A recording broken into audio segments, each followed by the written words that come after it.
사형. 사형. 아 국민 사형 투표.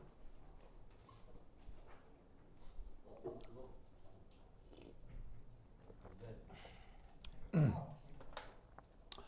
자, 이제 길쭉한 분자를 한번 생각해 볼게요. 자, 아시다시피 H2 길쭉한 분자죠. 선형이죠. 뭐 원자가 두 개밖에 없으니까요. 그래서 얘 루이스 구조 그리면 어떻게 되죠? H2는 수소하고 수소가 이렇게 단결합하는 거고요. 만약 이산화탄소다. 그러면 이 루이스 구조 어떻게 돼요? 산소하고 이중결합 또 이중결합이니까 이것도 무슨 구조죠? 선형이죠. 얘도 선형이죠. 이럴 경우 자, 당연히 T는 무슨 운동? 병진 운동. 자, 얘도 얼마? 3. 무조건 3. 병진은 무조건 3. 자, 그러면 회전자에도 얼마? 2. 아까 직선형이면 회전자에도가 2라 그랬잖아요. 그죠? 네. 그러면 이때 진동자에도 얼마? 진동자에도 얼마? 2 곱하기 3 빼기 3 빼기 2. 1. 일반적으로. 1이요. 3i 마이너스. 3i 마이너스 5. 맞다. 알겠죠? 3i 마이너스 5. 자, 그러면 예를 들어서 자 봅시다. 여기 있는 수소 분자 같은 경우는 i가 얼마예요? 1이요. 수소 분자 같은 경우는 i가 2잖아요. 네. 그러면 몇 가지 있는 거예요? 한 가지. 한 가지. 그래서 수소 분자는 진동이 어떤 한 가지? 요런 한 가지. 이건 충분히 직관적으로 생각해 볼 수 있죠. 그렇죠? 네. 원자 두 개밖에 없는데 이 진동 말고 다른 건 생각할 수가 없잖아요. 네. 이게 다죠. 자, 그럼 예를 들어서 얘 같은 경우 얘는 i가 뭐예요? i가 3이죠. 그럼 3 빼기 5 하면 몇 가지? 4가지. 바로 이산화탄소는 4가지 뭐가 나타난다? 진동이 나타나요. 무슨 말 알겠죠? 네. 어떻게 4가지 진동이 나타날까요? 일단 이쪽만 하는 거랑 이쪽만 하는 거랑 동시에 하는 거랑. 네. 자, 이게 이렇게. 이 분자 구조가 복잡해질수록 사실은 직관적인 어떤 예측은 어려워져요. 그래서 사실은 일반적으로 이 분자 진동 방식을 예측하는 거는 일반적으로 직관적으로는 어렵고요. 사실 분자 진동 방식을 예측하는 수학적 테크닉이 있어요. 그래서 수학의 도움을 받으면 모든 진동 방식을 찾을 수 있는데 그거는 선형대수 공부를 많이 해야 되기 때문에 지금은 그렇고 이산화탄소처럼 직관적으로 생각해 볼 수 있는 것만 생각을 해볼게요. 알겠죠? 당연히 이것보다 더 복잡한 것에 대해서는 직관적으로 몇 가지가 있느냐를 물어보지 않아요. 그냥 이산화탄소 정도 되면 해볼 건데 이산화탄소에서 나타나는 자유로운 움직임은 요런 게 있을 수 있죠. 바로 CO2에서 예상되는 독립적 진동.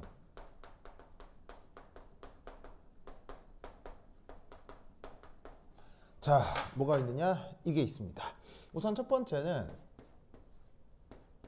그 상태에서 자, 요 탄소가 정지해 있고 양쪽 산소가 요렇게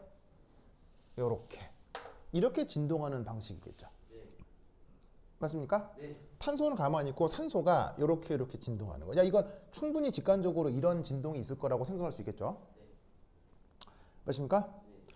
자, 또 하나의 방식은 어떤 방식이 있을 수 있냐면 쪽이 정지하고. 자, 어떻게 되냐면 이게 이렇게 진동하는 방식이 있어요. 요 산소가 이쪽으로 움직일 때 탄소가 반대쪽으로 움직이는 이런 진동 방식이 있을 수 있어요. 혹은 어떤 진동도 가능하냐면 이 산소하고 이 산소가 이쪽으로 갈 때는 탄소가 반대로 움직이는 이런 식의 진동 방식이 가능해요. 무슨 말 알겠죠? 네. 자, 뭐냐면 산소가 이 상태에서 이렇게 산소가 움직이고 탄소가 거기서 반대로 움직이는 거예요. 무슨 말 알겠죠? 그래서 이제 이 산소하고 탄소가 가까워졌다가 멀어졌다가 가까워졌다가 멀어졌다가 얘는 멀어졌다가 가까워졌다가 멀어졌다가 가까워졌다가 어떤 방식인지 알겠죠? 네, 이런 식의 진동도 가능해요. 자, 그 다음 또 어떤 진동도 가능하냐면 이런 진동이 가능합니다. 이 상태에서 자, 예를 들어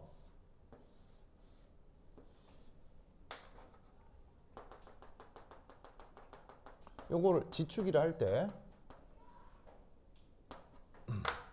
요거를 ZX 평면이라 합시다.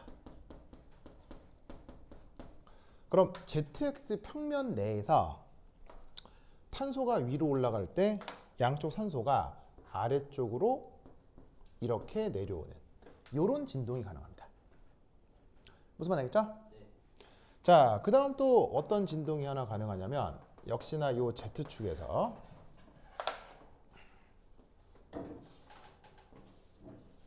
자, 얘는 YZ 평면입니다.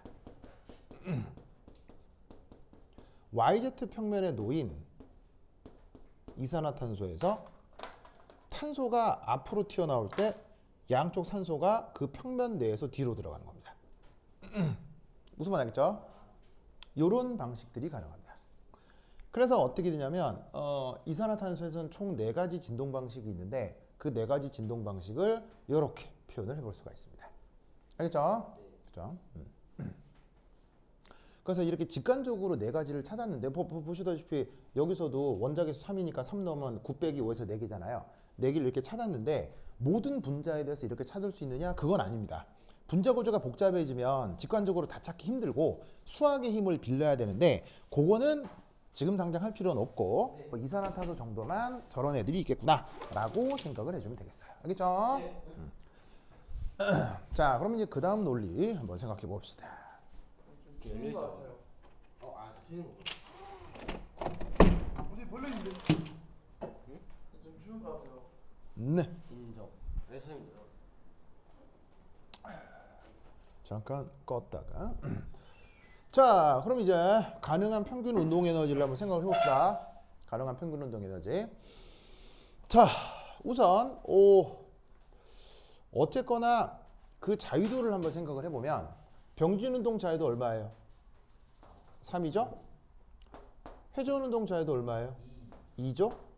그 다음 진동 운동 자유도 얼마예요? 3i. 바로 3i 빼기 5개인데 여기다가는 뭘 곱해야 되죠? 2를 곱해야죠. 기억나요? 네. 그래서 요거는 트랜슬레이셔널이고 그 다음에 얘는 로테이셔널이고 그 다음 여기에 있는 요 부분은 바이브레이셔널인데 바이브레이셔널 움직임에 대해서는 운동 에너지가 2배 이렇게 배분된다고 했죠. 기억납니까? 네. 그럼 이때 여기다가 곱하기 뭐 해줘야 돼요? 곱하기 뭐 해야 돼요? KBT. 바로 2분의 1 kBT. 알겠죠? 네. kBT. 그래서 얘를 계산해주면 값이 뭐가 나오느냐? 값이 뭐가 나오냐면 빠르바르바르바 얼마냐? 넌 리니어 어디 갔어? 리니어 좋은 됐고 하면은 뭐가 나오냐면 이렇게 될 겁니다. 6i 빼기 5 나누기 2 곱하기 kBT 이렇게 되겠네요. 맞나요? 네, 맞습니다. 맞나? 2분의 6i 빼기 5 kBT. 그죠? 네. 이렇게 계산이 되겠습니다. 그래서 가능한 평균 운동 에너지를 저런 식으로 표현을 해볼 수 있어요. 알겠죠? 네. 자, 그럼 이때 여기에서도 그 n개에 대한 총 운동 에너지는 자 지금 주어져 있는 게 평균 운동 에너지가 되겠죠? 네. 그 평균 운동 에너지에다가 뭘 곱해주면 돼요? N개요. 그 녀석의 입자 개수, 쪽수를 곱해주면 전체 운동 에너지가 나오겠죠. 네. 그럼 여기 그대로 놓고 계산을 해주면 뭐 된다? 2분의 6i 빼기 5 곱하기 nRT 이렇게 표현이 되겠죠. 보면 아시겠죠? 네. 그렇죠? 이렇게 표현을 해볼 수가 있습니다. 됐다.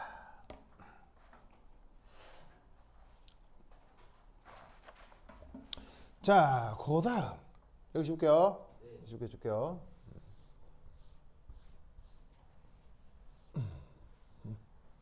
선생님, 네, 진릭스에 저희 옛날 수업했던 것도 올라와 있던데. 네, 다 있을 거예요. 저희 과제 위에 있을 때. 네, 다 있을 거예요. 자, 그 다음 마지막 3. 비선형 날짜까지 기억하는데 다원자 분자. 발표하게 된다. 2000년 자, 이 비선형 다원자 분자는 뭐 그냥 일반적인 경우를 얘기하는 거예요. 자, 어쨌건 병진 운동 자유도 얼마? 3. 3. 회전 자유도 얼마?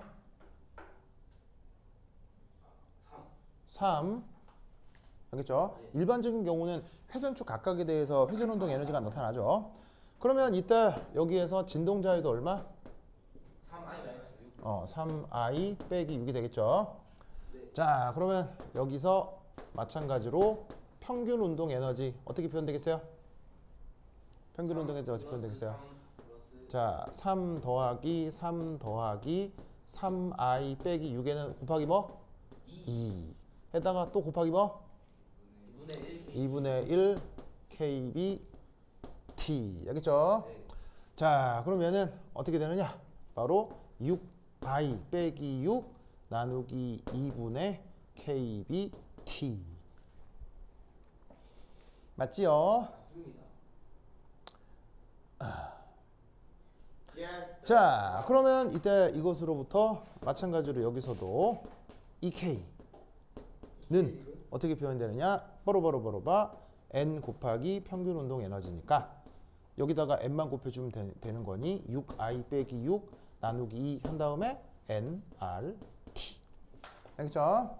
이렇게 표현이 되는 겁니다. 자, 이 논리를 끄끄 해두시기 바랍니다. 오케이. 오케이. 자. 됐죠? 네. 자, 그런데 말입니다. 그런데 말입니다. 자, 다 적었죠? 네. 다 적었죠? 그 다음 어딜 지울 거냐면, 자, 여기 줄게요. 여기 줄게요. 여기 줄게요. 그 다음에 3. 지금 자겠죠?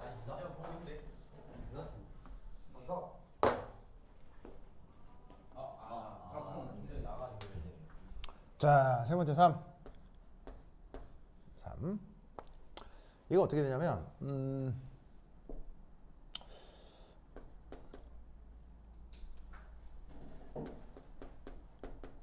운동 방식은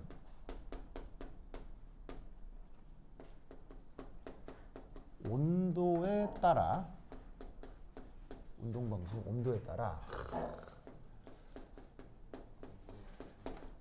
양자화되어 있습니다. 오. 운동 방식은 온도에 따라서 양자화되어 있습니다. 그게 말이 되냐고.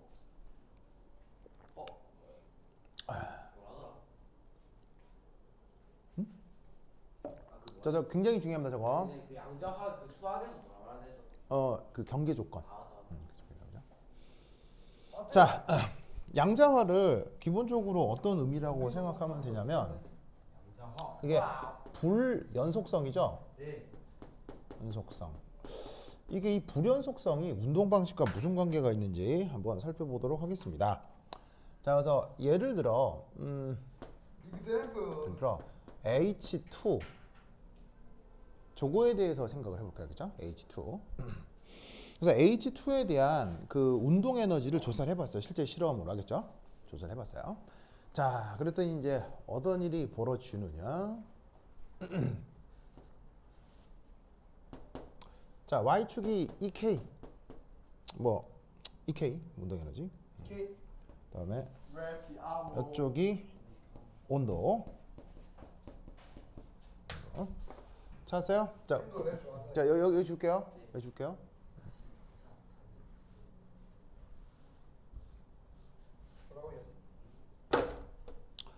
자, 그럼 이때 이 뭐라고 했어?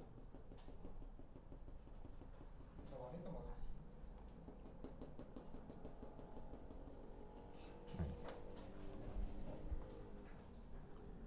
괜히 뭘 빨라고.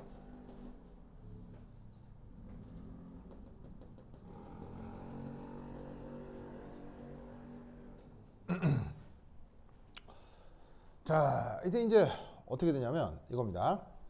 첫 번째 가이드라인이 2분의 3 NRT고요. 두 번째가 2분의 5 nRT입니다. 그 다음에 마지막이 2분의 7 nRT입니다.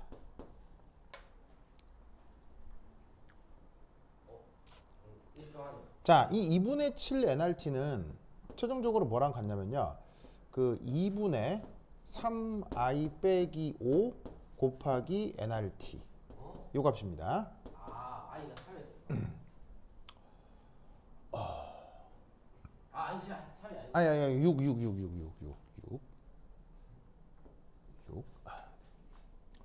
자, 2분의 6i 빼기 5가 아까 얘기했던 이원자 분자에서 선형 분자에서의 그 나타날 수 있는 모든 에너지 방식인 거죠. 그죠? 네. i가 2일 때 그럼 잘 봐요. H2니까 i가 얼마예요? 2요. i가 2니까 2 넣으면 6이 12 빼기 5니까 2분의 7이 나오겠죠. 그죠? 맞네. 맞아요? 네. 맞죠? 무슨 말인지 알겠죠? 자, 그러면 여기서 이제 에너지 0일 때 의미하는 게 뭐냐면 봐봐요. 결국 357이니까 3은 무슨 운동 에너지만 있다는 얘기겠어요. 오직 병진은 병진만 있는 걸 얘기하는 거고요. 거기에 3에서 5로 몇 칸 바뀌었어요? 2칸 바뀌었죠. 2칸 바뀐 건 무슨 에너지가 더해졌다는 거예요. 회전 운동 에너지가 더해졌다는 얘기죠. 그럼 이게 무슨 말이냐면 여기서부터 여기까지가 요게 병진을 뜻하는 거고, 그 다음에 여기서부터 여기까지가 이게 회전을 뜻하는 거고, 여기에 뭔가가 더 추가가 됐다는 건 이게 뭐란 얘기예요? 여기 뭐까지? 진동까지 더해졌다는 거예요. 무슨 말 알겠죠? 그럼 이게 온도에 따라서 저런 운동 에너지가 나타나느냐 안 나타나느냐 이거를 살펴본 건데, 놀랍게도 실험 데이터는 어떻게 된다? 이렇게 되네요.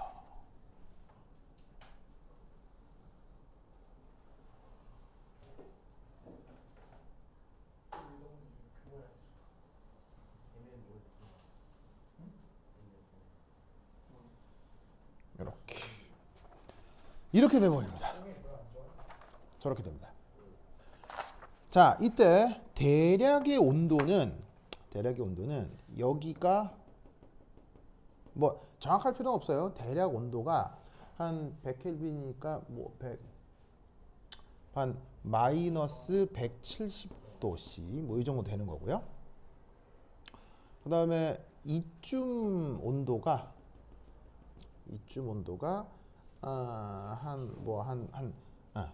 여기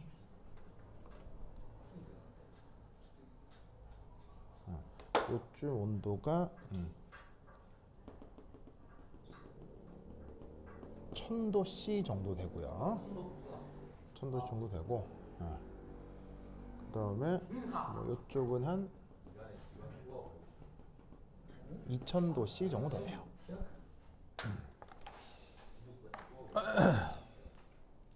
알겠죠? 알겠습니까? 네, 선생님 알겠습니다. 실제로 저긴 거예요. 비율이 안 맞는 것 같아요. 뭐라고요? 비율이 안 맞는 것 같아서. 아마 대충 대충. 이게 지금 쌤 비율 놀리네. 선생님, 근데 딱 저기서 그럼 그래프 끝나는 거예요, 저기서? 네. 아, 아직 끝나요? 네. 이한이가 쌤 비율 놀리는데요. 자, 자, 빨리 보세요. 자, 해봐. 아, 진짜? 자, 저렇게 됩니다.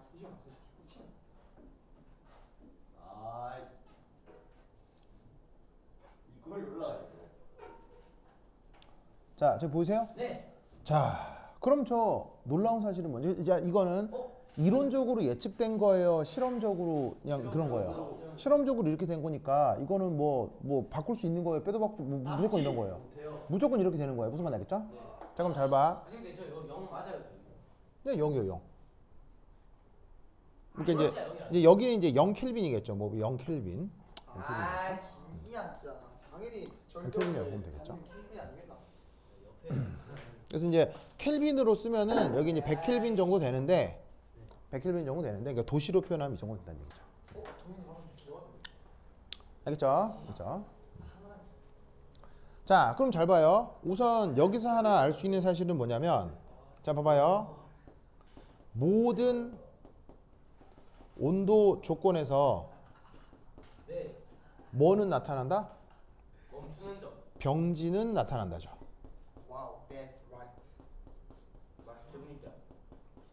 맞아요? 네. 보시다시피 어떻게 된다?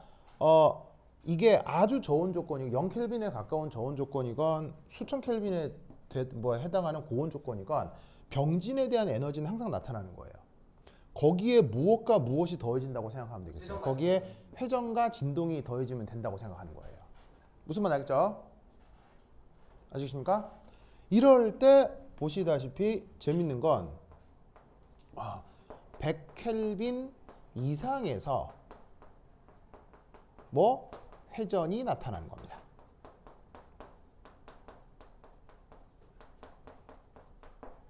그래서 아까 뭐라 그랬었냐면 기체 분자들끼리 끊임없이 뭐 한다고요? 충돌하지만 그 기체 분자들끼리 끊임없이 충돌을 해서 회전, 병진, 진동이 뭐 하게 된다?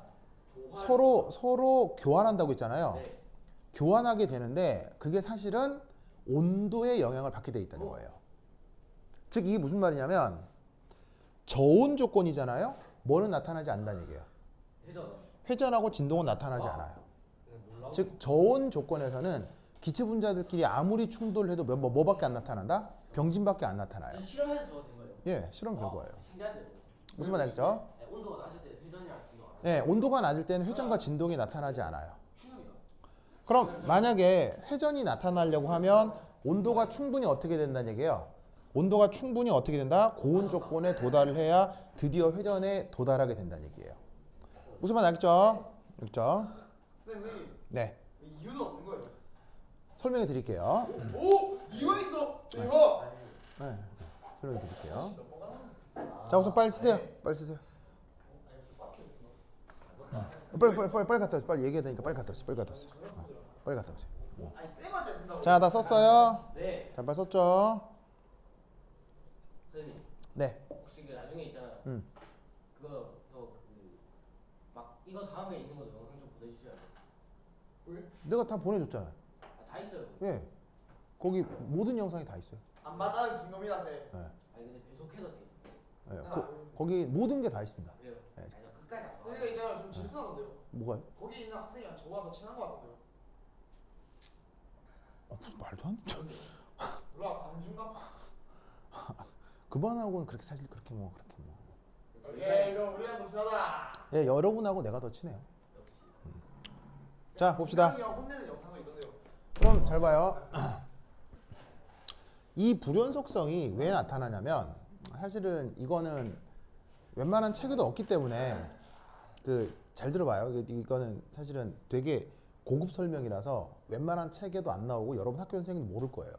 여러분 학교 선생님도 그냥 이런 현상이 있다고만 얘기를 할 테니까 이런 현상에서 이를 해석하는 방법이 이거예요. 잘 봐요. 왜 그러면 저온에서는 병진만 나타나고 회전이나 진동 이런 건 불가능하냐? 이것 때문입니다.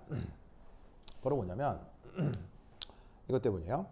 자, 우리는 예를 들어서 이런 거시적으로 아주 큰 물체에서는 생각해봐요.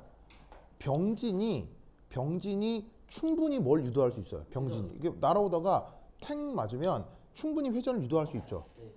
맞아요, 아니에요? 맞아요. 맞죠. 즉 우리의 일상생활에서는 병진에서 충돌한 다음 회전이 무조건 나타난다라고 생각하는 거예요. 무슨 말인지 알겠죠? 자, 그런데 이때 병진으로부터 회전을 유도하려면 조건을 한번 생각을 해봐요. 자, 이 녀석에도 센터 오브 매스가 있겠죠. 센터 오브 매스가 어디냐면 이쯤 있을 거 아니에요. 그럼 만약에 병진에서 오는 다른 기체 분자가 우연찮게도 무게 중심을 때려버리면 얘는 회전해요, 병진만 해요. 병진만. 얘는 병진만 하는 거죠. 무슨 말인지 알겠어요? 그러면 이 물체를 회전시키려면 충돌이 어디에서 이루어져야 되냐면 센터 오브 매스에서 벗어나서 충돌이 이루어져야 돼요. 그래야 이게 회전으로 유도되겠죠? 맞아요? 맞죠? 네. 그런데 이런 거시적인 물체가 아닌 이런 분자들은 기본적으로 크기가 커요, 크기가 작아요? 매우 작아요. 크기가 작죠. 그냥 그 자체가. 크기가 작기 때문에 무게 중심에서 벗어나서 충돌하기가 쉽겠어요, 어렵겠어요? 어려워요. 아주 어려운 거예요. 아, 왜냐하면 얘네들이 너무 작으니까 무게 중심이나 경계나 그 별 차이가 없는 거예요. 예측하는 수준. 그러니까 어떻게 되냐면 거의 대부분의 충돌이 무게 중심을 때리는 충돌일 수밖에 없는 거예요. 왜냐하면 얘가 사이즈가 뭐하니까 작으니까. 너무 작으니까. 무슨 말인지 알겠죠? 그럼에도 불구하고 얘의 무게중심 비껴 맞았다고 치자 이런 말이야. 무게중심 비껴 맞았다고 치자 이런 말이야. 네. 하지만 크기가 너무 작기 때문에 무게중심에서 비껴 맞았다는 얘기는 충분히 운동량 전달이 된다는 얘기예요. 운동량 전달이 힘들다는 얘기예요. 비껴 맞게 되면. 포크는 이게 거리에 그렇지. 이게 거시적으로 크면 무게중심에서 벗어나서 때려도 운동량을 충분히 전달할 수 있거든요. 근데 이게 너무 작으면 무게중심에서 비껴나서 맞았다? 거의 안 맞았다는 얘기예요. 그러니까 무게중심에서 비껴 맞게 겨우 회전시키려고 비껴 맞게 했는데 그게 너무 크기가 작으니까 운동 에너지 전달이 잘 안 된다고. 그럼에도 운동량 전달을 해서 얘를 억지로라도 회전시키려면 비껴 맞았을 때 달려오는 놈의 운동 에너지가 무지막지하게 크면 되겠죠. 엄청나게 크면 비껴 맞아도 운동량 전달이 되겠죠. 그러면 달려오는 놈의 운동 에너지가 엄청나게 크다라는 말이 무슨 조건이 된다는 얘기예요? 와! 고온에 도달해야 된다는 얘기예요. 와우! 무슨 의미인지 알겠죠? 네. 이해했어요? 그러니까 거시적인 물체가 아닌 이런 미시적인 물체에서는 운동 방식마저도 양자화되어 있어요. 무슨 말인지 알겠죠? 재밌는데. 아시겠습니까? 그래서 우리 양자역학 할 때 선생님, 예. 이거 만약에 저희 학교생한테 물어보면 몰라요? 이 설명 아는 사람은 거의 없습니다. 모르는 사람 물어. 그럼 이제 모른 척 물어보고 이거 이렇게 되는 건데 이렇게 말해서 아니, 이런 말하면 안 되지. 화학 몰라 한 거야 안 거야? 말하면 안 되지. 왜? 아, 그래서 망치는 얘기 아니지. 그래서 내가 마지막에 말하고 하고 한 거야 안 거야 하면서 나가겠다. 네. 이렇습니다. 그렇죠? 이렇습니다. 예. 그래서 얘는 여러분 왜 우리 옛날에 양자역학 배울 때 그 양자화와 관련돼서 이론적으로 처음 배웠던 현상이 뭐예요? 그 자외선 파국. 바로 흑체 복사죠. 네. 흑체 복사. 그래서 사실은 그 양자화와 전혀 관계가 없을 것 같은 예를 들면은 별이 얼마나 뜨겁고 그때 나오는 그 뜨거운 별로부터 나오는 빛의 파장을 분석한 것. 그 태양과 같은 이런 별들은 사실은 미시적인 물체예요, 거시적인 물체예요. 거시적인 물체. 끝간데 없이 거시적인 물체인데 그 거시적인 물체에서 나타나는 현상을 설명하다 보니 양자화라는 개념이 등장하게 된 거 아니에요. 네. 그러면서 플랑크라는 사람이 양자가설도 나왔고. 그래서 사실은 양자역학의 출발을 보통의 교과서에서는 그 플랑크의 그 흑체 복사에 대한 양자가설로부터 설명을 하기도 하지만 네. 사실 재밌는 거는 이것이 그 흑체 복사보다 한 50년 전에 먼저 나온 실험 결과예요.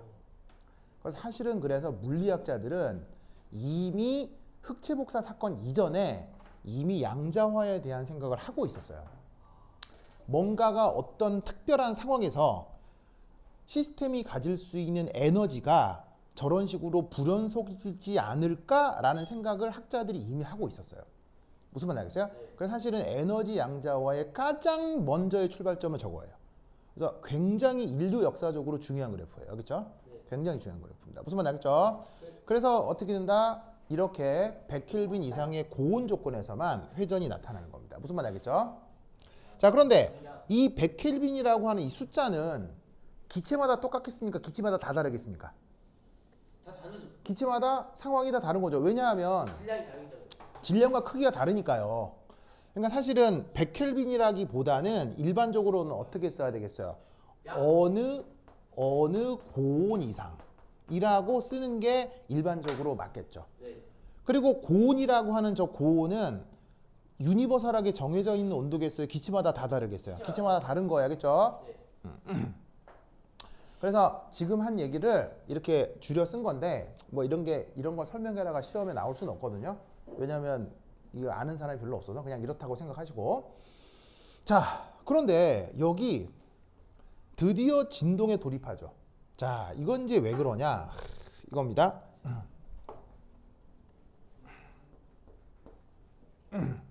진동을 통해서는 누가 변형되는 거예요? 진동을 통해서는 뭐가 변형되는 거냐면 화학 결합이 변형되는 거죠. 이게 이겁니다.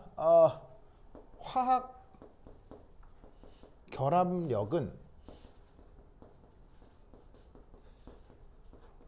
매우 강해서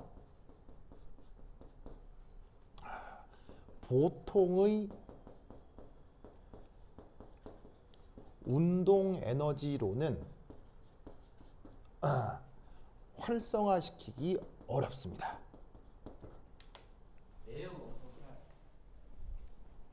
매우 강해서 보통의 운동 에너지로는 활성화시키기 어렵습니다.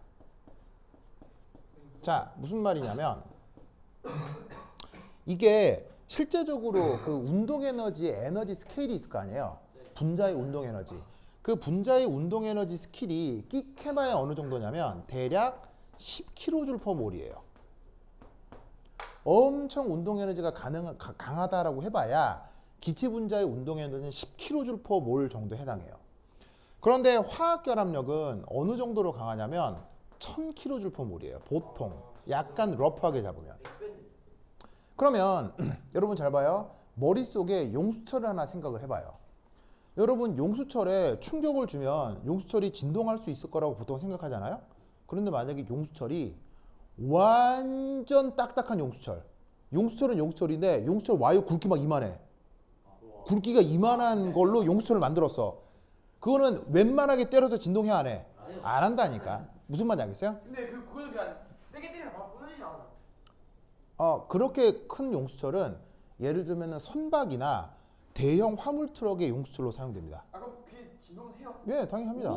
와씨 그게 된다고? 예, 그래서 모르는구나. 저기 그런 거 막 터지는 거잖아요. 25톤 막 30톤 넘는 트럭의 용수철은 쇠 와이어 굵기가 막 이만합니다. 그런 걸로 용수철. 진동한다고요? 뭐 용수철이니까요. 신기한데. 아니 진동 안 할 거면 용수철 왜 만들어요? 그냥 그 해가지고 하나 다 터지는 줄 알았어요. 아니 그럴 거면 그런 거 왜 만들겠습니까? 모르겠어요. 당연히 있으니까 진동하겠죠. 알겠죠?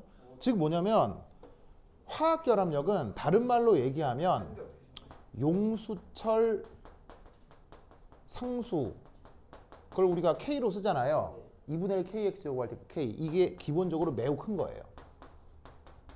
그러면 용수철 상수가 클수록 그 용수철은 진동을 잘해요, 잘 못해요?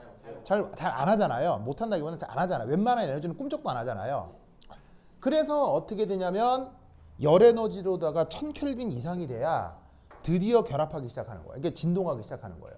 즉 수소만 하더라도 수소 사이 결합력이 상당히 강하거든요. 그럼 수소 사이에 이 용수철이 있을 텐데 다른 분자가 와서 딱 때리면 그 충격으로 진동할 거라고 생각하지만 진동 안 한다는 얘기예요. 왜냐하면 이 용수철이 너무 딱딱해서.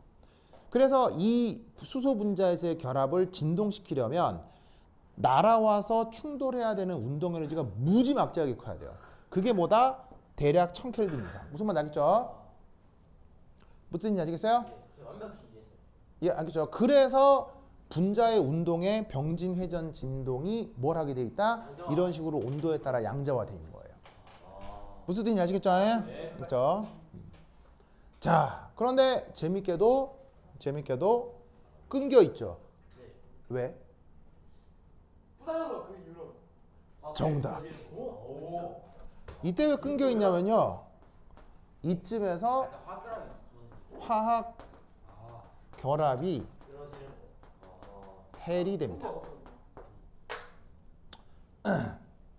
화학 결합이 헬이 돼 버리면 용수철이 없어지는 거 아니에요? 그러면 그때부터는 그때부터는 뭐 의미가 없는 거 아니에요? 무슨 말인지 알겠죠? 의미가 없는 거 아니에요? 근데 이 천도도 없는 거 없어요?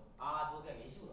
무슨 말인지 알겠죠? 자, 그리고 아까도 얘기했지만 1000켈빈이라고 하는 고온 조건도 기체마다 같다 그랬어요? 다 다르다 그랬어요? 다 다르다고 했죠. 그러면 결합 해리가 이루어지는 온도도 그다음에 진동이 시작되는 온도도 다 같겠어요? 다 다르겠어요? 기체마다 다릅니다. 무슨 말인지 알겠죠? 그런데 우리가 앞으로 연력하기 위해서 맞닥뜨리게 될 기체 분자는 기본적으로 얘라고요. 기본적으로 쟤라고요. 제라드. 무슨 말 알겠죠? 아시겠습니까? 네.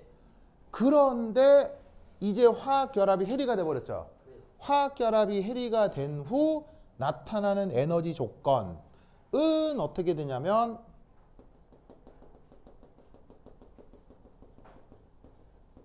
놀랍게도 요 중간 바로 2분의 6 nRT 여기로 그 다음 운동 에너지가 이렇게 나타납니다. 아니, 네? 랍다. 저렇게 나타납니다. 다시 불나? 저렇게 나타납니다. 저건 뭘까요? 저건 뭘까요? 잠시만요. 저건 뭘까요? 그 2분의 6 NRT 저거 의미는 뭘까요? 평균? 하라는 거 아니야? 아직 원래 그 아까 원래 진동이 이제 이렇게 각각 안에서 아까 뭐라 했어? 그 하라가 됐으니까 그 하라된 거에서 구한 거 같은데. 뭐겠어요? 2분의 6 NRT의 의미를 생각해봐요. 그거 아니에요? 그 뭐? 하라 됐으니까 사바이였나? 그 이제 진동 운동 원래 이분의 이제 운동이랑 병진이랑 회전이 각각 있는데 진동이 반이 된 거죠. 그러니까 두 개에서 원래 두 개인데 이렇게 하는 진동이 되려면 뭐가 있어야 돼요? 그거 화학 결합이 있어. 화학 결합이 있어야 되잖아요. 단원자 분자에서는 어. 이제 그거잖아요. 2분의 3 NRT인데 음. 그게 H2니까 어. 두 개 돼가지고 정답. 아, 무슨 말이냐면 여기에 나오고 있는 2분의 6 NRT는 뭐를 얘기하는 거냐면요. 2분의 3 NRT의 더블링이에요. 더블링. 더블링이라는 거 알겠어요? 네. 자, 뭐냐면 화학 결합이 해리돼 있으니까 이후는 뭐겠어요? 요 조건은 뭐냐면 이건 뭐냐면 그냥 독립적인 두 수소 분자예요, 이제 원자예요. 결합 해리돼 있으니까. 원자죠. 그러면 원자는 회전 있어요, 없어요? 없어요. 진동 있어요, 없어요? 없어요. 뭐밖에 없어요? 병진. 병진. 두 원자의 병진 운동뿐인 거죠. 네. 그런데 그 병진 운동이 앞서의 몇 배가 되는 거예요? 앞서의. 왜? 앞서의 더블링. 알겠어요? 왜 앞에는 H2가 한 덩어리로 움직인 거 아니에요? 네. 근데 이쪽은 수소 원자가 따로따로 두 덩어리가 된 거죠. 그럼 이때 운동 에너지 더블링이 되는 거죠. 이해했어요? 네. 그게 여러분 학교 교재 5페이지에 나오는 거예요. 아 여러분 학교 교재 한번 볼래요? 맞네. 여러분 학교 교재 한번 볼래요? 우리가 몇 예, 여러분 학교 교재 볼래요? 여러분 학교 교재 5페이지. 근데 여기 읽어보라고 아는데? 여러분 학교 교재 5페이지. 요 그림. 찾았어요? 보여. 요거. 근데 강민진 쌤 수업을 좀 너무 이상하게 하네. 이거. 왔다 갔다 존나. 알겠어요? 네. 이해했어요? 네. 무슨 말 알겠죠? 거기는 물론 예시가 자, 내 교재에 나와 있는 건 H2잖아요. 근데 여기에 나와 있는 예시는 I2죠. I2잖아요, I2. 그래서 I2여서 내가 지금 여기서 얘기하고 있는 숫자가 좀 다르긴 하죠. 숫자가 이게 이런 식으로 회전이 일어나는 온도, 진동이 일어나는 온도가 다르죠. 아까도 얘기했지만 이 온도들은 유니버설한 게 아니라 기체 종류마다 다 다른 거라고 했어요. 네. 알겠죠? 네. 근데 원리는 이런 거다 이런 말이지. 아시겠죠? 이해하십니까? 네. 자, 그러면 우리가 사는 온도는 대략 몇 도예요? 우리가 사는 온도는? 30도, 우리가 사는 온도는 뭐 30도. 킥해봐야 뭐 수십 도 정도잖아요. 킥해봐야 수십 도죠. 그럼 잘 봐요. 이 그림에서 우리가 사는 온도 영역은 어디예요? 바로 여기하고 여기예요. 그죠? 네. 우리가 사는 온도는 100켈빈보다는 좀 높고 1000도씨보다는 낮을 거 아니에요. 즉 여기가 보통의 상태. 물리적 조건인 거예요. 무슨 말 알겠죠? 그러면 이 보통의 물리적 조건에서는 뭐하고 뭐만 주로 고려한다? 뭐하고 뭐만 고려한다? 병진하고 회전만 고려하면 된다는 얘기예요. 무슨 말 알겠어요? 대부분의 경우는 여기에 있는 진동은 굳이 고려할 필요가 없어요. 알겠죠?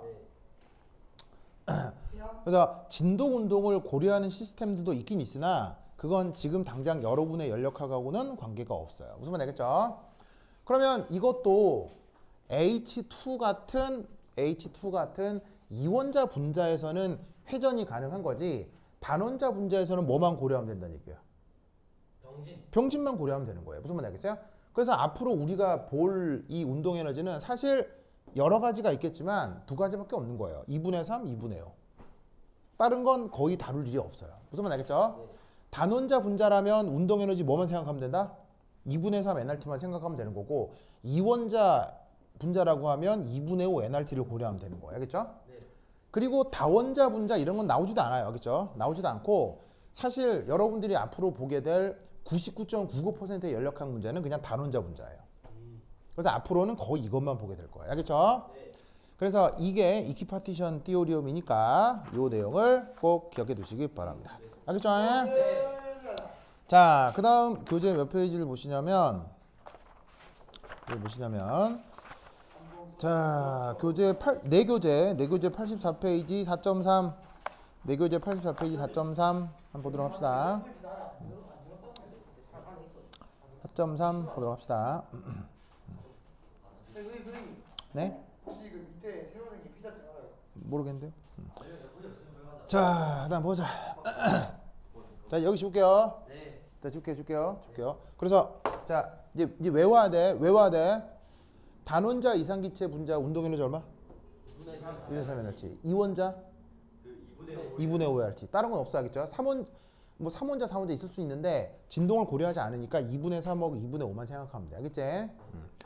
됐다. 자, 여기 준다. 여기 되고 나 보면은 3LT. 그것도 시험에 안 나올 거예요. 아! 자, 알겠습니다. 네. 자, 그다음 4.3.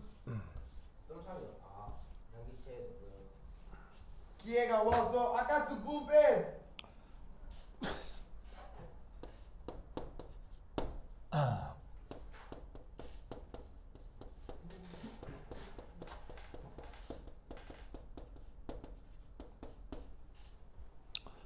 자, 이상기체의 내부 에너지. 요걸 한번 생각해 보도록 하겠습니다. 오케이. 그다음 보자. 화학이 너무 재밌어요. 아, 그런가요? 고마워요. 네. 네? 저는 후호하기 더 재밌어요. 에? 후호하. 후하기 뭐야? 그래요. 후호하. 네, 고마워요. 후호하. 자, 내부 뭐야? 에너지 표현. 뭐야? 물론 당연히 이상기체. 뭐야? 쌤. 아니 오해. 아니 후호하 이거 말한 건데. 자, 우선 첫 번째 1. 후호학이에요. 호하. 야 호하. 후하. 내가 호하를 오케이.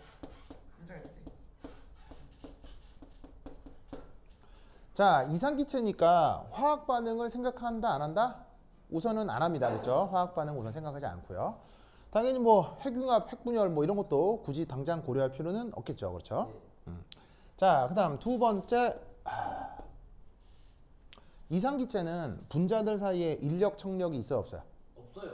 분자들 사이에 인력 청력이 없기 때문에 무슨 에너지가 없죠? 위치 에너지. 위치 에너지가 없죠.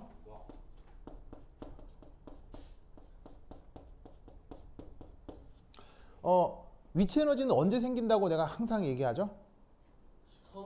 서로 간에 인력이나 청력이 있을 때 위치 에너지가 생기죠. 네. 근데 이상기체는 인력 청력이 어떻다고요? 없다. 없기 때문에 위치 에너지도 없어요. 알겠죠? 제 작아서.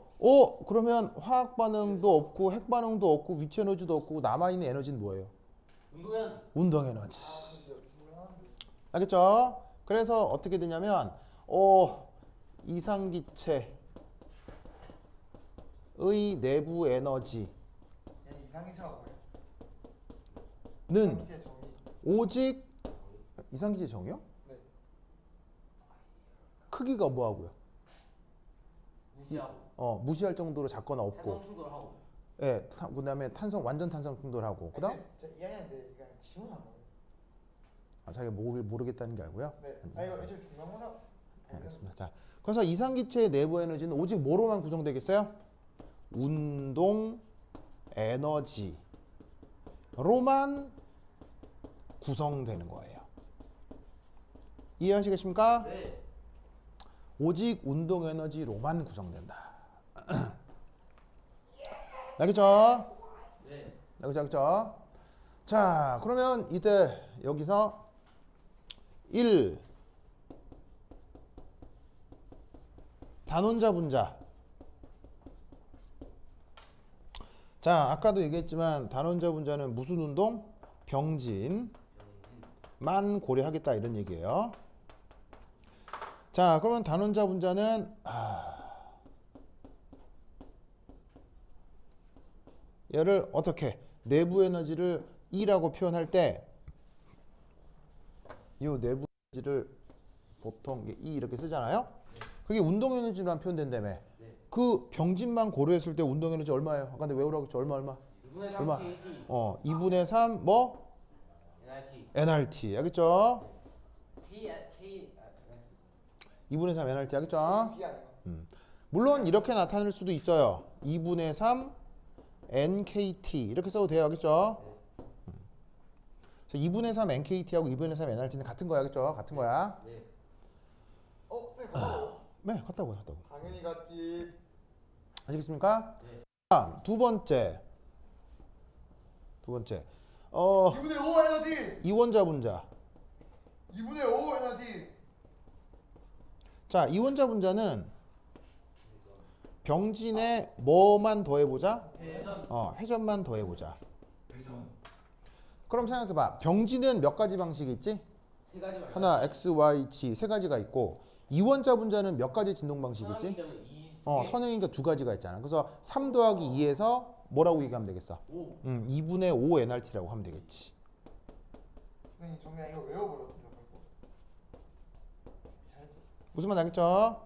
그럼 이것보다 뭐 더 큰 것도 있을 수는 있는데 뭐 그냥 이 두 개만 기억하면 된다는 얘기예요. 자, 여기에서 기본적으로 뭐는 딱히 생각할 필요가 없다? 진동은 딱히 생각할 필요가 없고요. 알겠죠?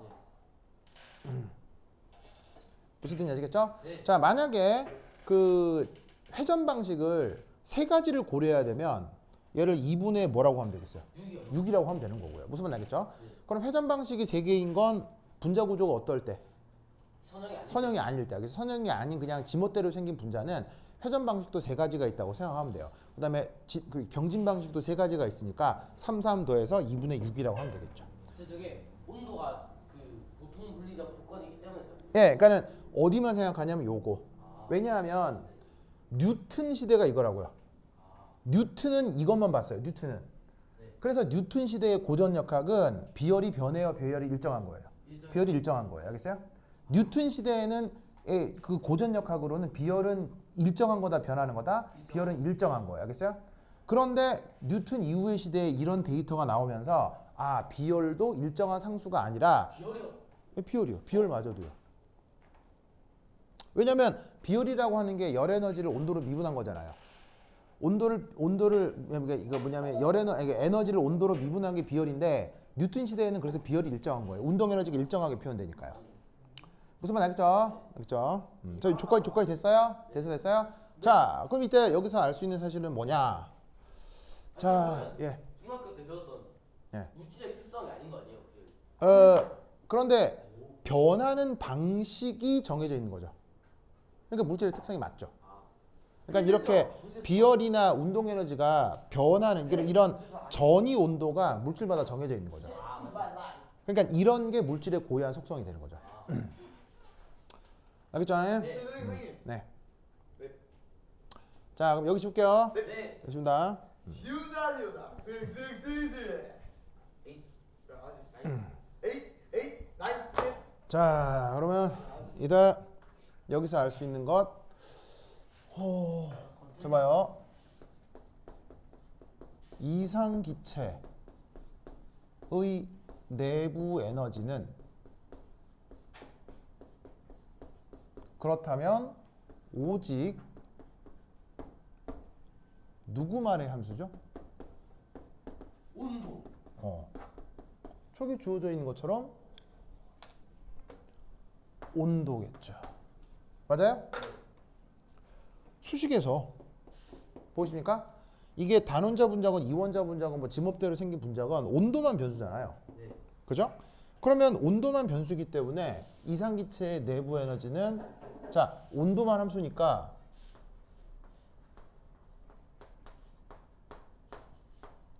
부피하고는 관계가 있어요, 없어요?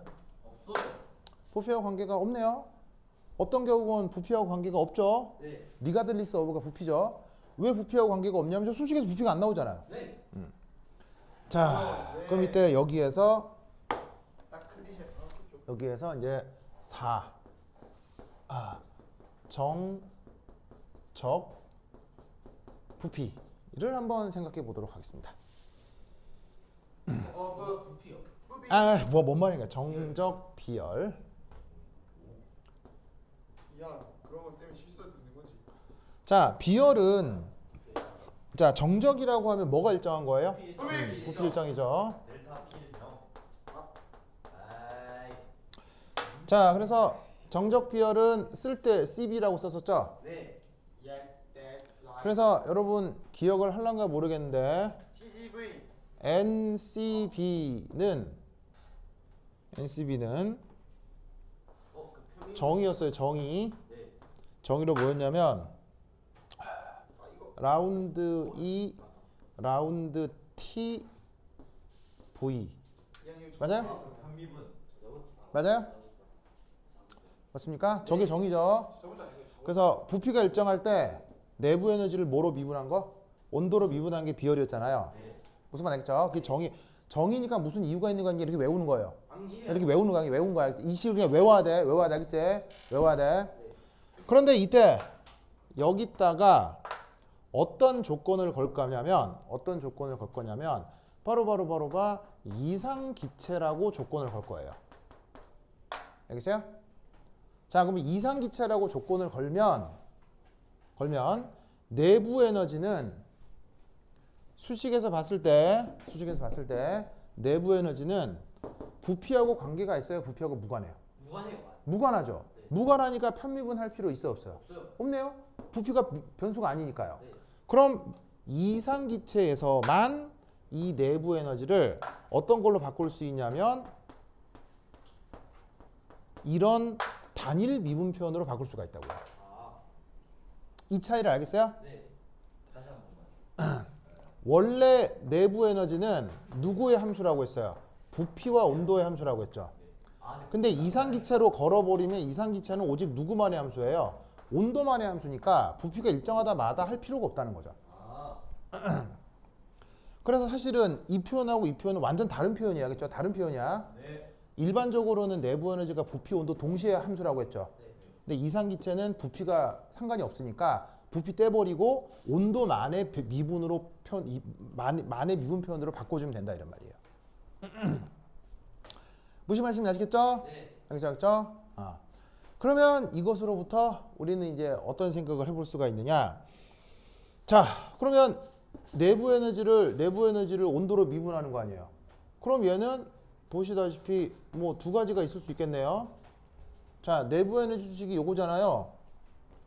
요거. 자, 이거 온도로 미분하면 뭐예요? 그냥 2분의 3 NR. 2분의 3 NR이잖아요. 네. 그 다음 이거 온도로 미분하면 뭐예요? 2분의 5 NR. 2분의 5 NR이죠. 무슨 말 알겠어요? 네. 그래서 예를 들면은 이거는 얘는 이제 뭐 굳이 쓰면 이제 단원자 분자가 되는 거고 뭐 아래쪽에 있는 건 뭐 이원자가 되는 거죠. 무슨 말씀인지 아시겠습니까? 네. 그래서 이때 우리가 알 수 있는 사실은 첫 번째 1 CB가 어떻게 표현되는 거냐? 바로 2분의 3R로 써도 되고 2분의 5R로 써도 되는 거죠. 언제? 단원자 분자에 대해서 언제? 이원자 분자에 대해서 N은 안 써요. N 약분됐을 거 아니에요. 이제 유미라. 무슨 말 알겠죠? 그래서 이상기체의 정적 비열은 값이 얼마다? 2분의 3R, 2분의 5R인 걸 어떻게 해야 되겠어요? 이 사실을 암기. 외우셔야 됩니다. 알겠죠? 여기 살. 이거 외워야 됩니다. 알겠죠? 네. 외워야 됩니다. 제가 쌤이 말한 그러면 이때 학교에서 안 써요. 두 번째 2는 그럼 잘 봐. 봐봐. 2분의 3R이잖아. 2분의 5R이잖아. 네. 그럼 2분의 3R, 2분의 5R을 2분의 3R, 2분의 5R 넣는 거야, 다시. 그러면 내부 에너지를 다시 어떻게 쓸 수 있다? CB 곱하기 NCBT. 알겠습니까?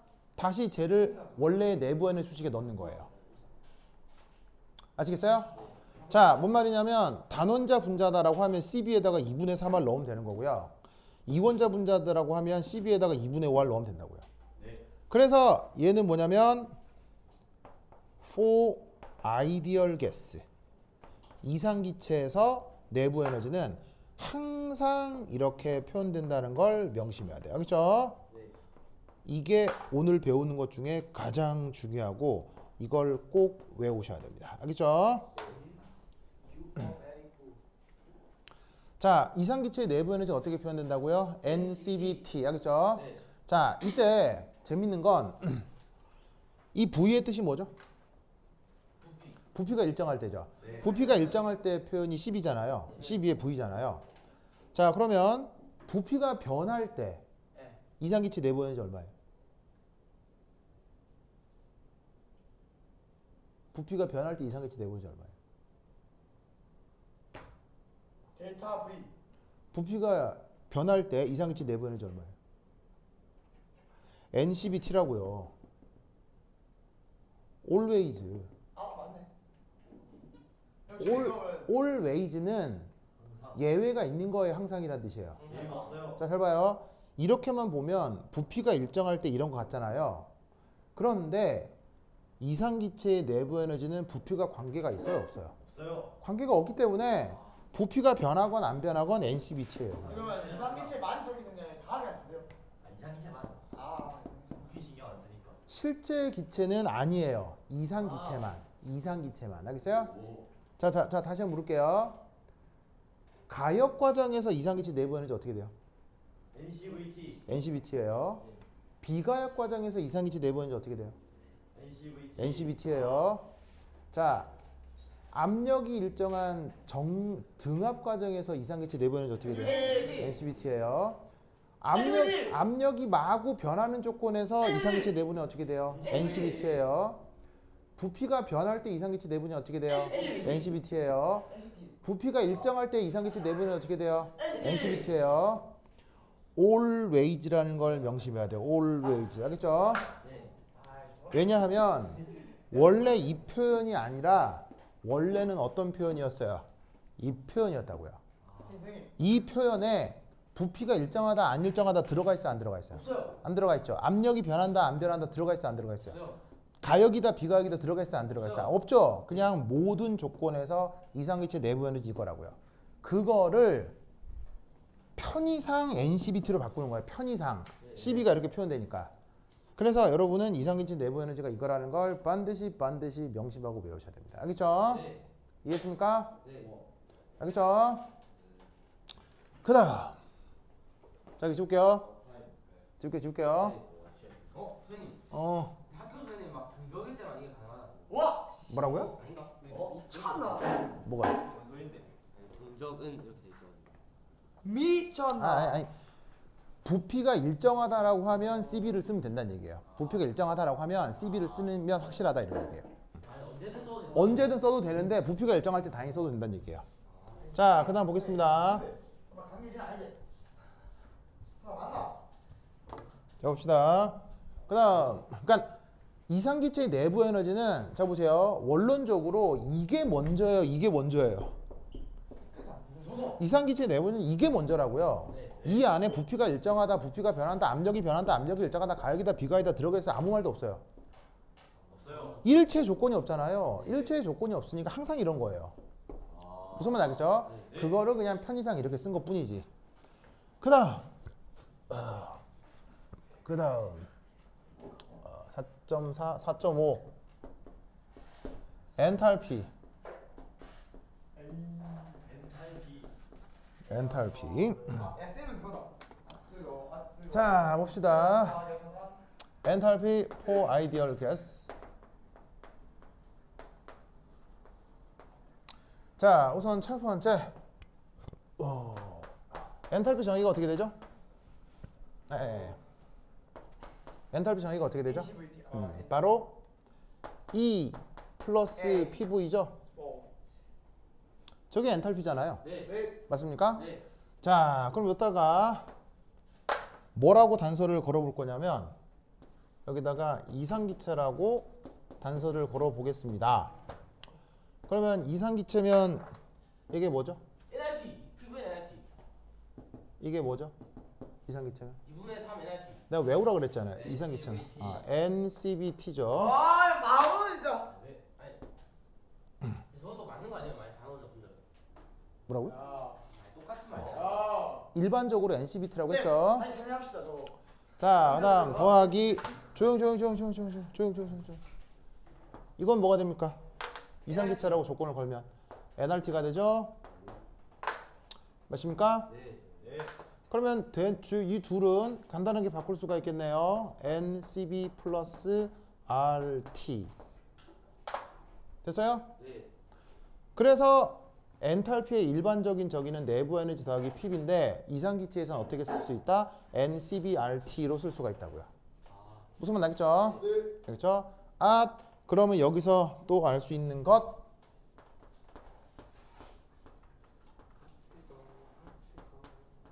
B가 저기 있어. P. 압력. 자, 압력하고 관계 있어 없어요? 없어요. 압력하고 관계가 없네요. 누구에 대해서는? 엔탈 아니 그 이상기체에 대해서는 알겠죠? 네. 그러면 여러분들이 알고 있는 물리량 중에서 CP라고 하는 물리량이 있었거든요. 네. 이게 무슨 비열이었죠? 정합 비열. 바로 정합 비열이었죠. 네. 어떻게 하냐?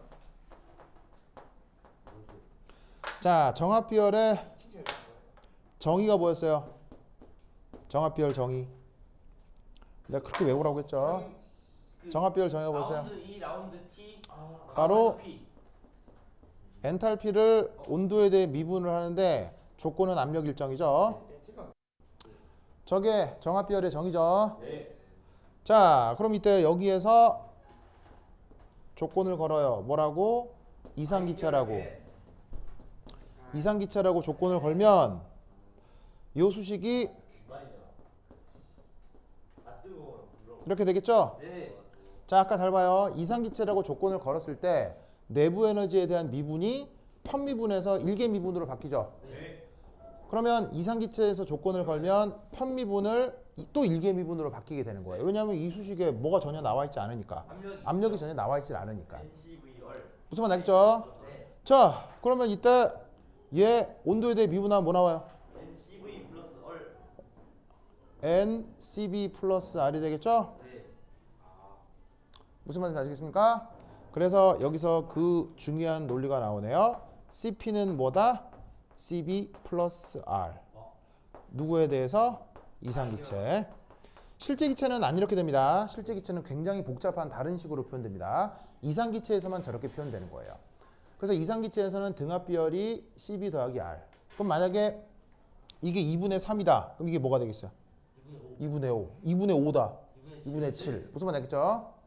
그래서 이상기체가 만약에 부피가 일정한 조건으로 변하면 이걸 쓰면 되는 거고 부피가 변하는 조건에서는 CP를 써주면 된다는 얘기예요. 알겠죠?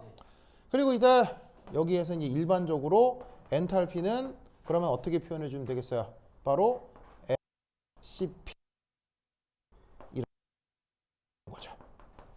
선생님, 네. 저희가 이제 배울 건 다 이상기체에서 하는 거예요. 네. 실제 기체의 연력학은 엄청 어려워요. 대학교 가서 배우는 거예요. 네. 자, 그래서 여기에 있는 요 CP 요 놈을 어디에 집어넣는 거예요? 여기 집어넣는 거겠죠? 네. 자, 그럼 이제 한번 물어볼게요. 압력이 일정할 때 이상기체의 엔탈피는 어떻게 돼요? NCPT. 압력이 변할 때 이상기체의 엔탈피는 어떻게 돼요? NCPT. 가역에서 이상기체의 엔탈피? NCPT. 비가역에서? NCPT. 즉 이 식도 언제 성립하는 거다? 세뇌. Always. 저도 세뇌시키자 이현이. 그래서 오늘 반드시 외워야 될 건 크게 두 개입니다. 자, 이상기체 내부 에너지는 뭐? NCBT. 이상기체 엔탈피는 얼마? 이상기체 엔탈피는 NCPT. 반드시 외우셔야 되겠죠? 이걸 외워야 나머지 문제들을 능수능란하게 풀 수 있습니다. 연력학 어렵지 않아요. 내가 외우라고 하는 거니 외우라고 하면 돼. 외우면 돼. 알겠지? 저 반드시 외워야 돼. 알겠지? 네, 외우질 않으면 전혀 알 수가 없어요. 꼭 외워야 돼요. 저희 학교 때 설명다 쌤 설명자가 다들 고급적으로. 아니 애초에 아니 근데 진짜 근데 수시에 못 하는 데가 저거 이럴까? 아니 근데 학교에서 들을 때 이해가 아예 안 됐어요. 됐죠? 그렇죠. 완전히 넘어갈게. 반지하와 시그니엘. 예. 반지하와 시그니엘 차이. 오케이. 그럼 여기까지. 오케이. 다음 주에 만나요. 안녕. 아 선생님 너무 재밌어서 벌써 시간 가지 몰랐잖아. 진짜 못났다. 네. 진짜. 아까는 막 자두만. 아니.